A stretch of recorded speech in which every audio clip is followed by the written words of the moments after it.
来，这个是第3个的 QHW 啊，昨天修了2个，今天早上起来准备修第3个，现在都已经11点了啊，早上起来修第2个的时候，昨天晚上已经折腾得很晚了，没想到还是有问题，今天早上起来又搞到现在，终于开始搞第3个了。那这个成色看起来还不错哟，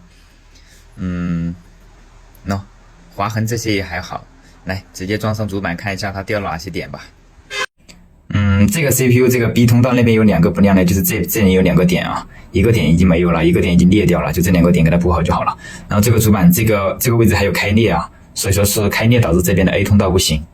哎呀，手拿着有点晃啊，反正就是这2个点补好 ，B 通道应该就好了。然后这个 CPU 的话，应该还是比较好搞的。好了，这2个点已经被我补好了。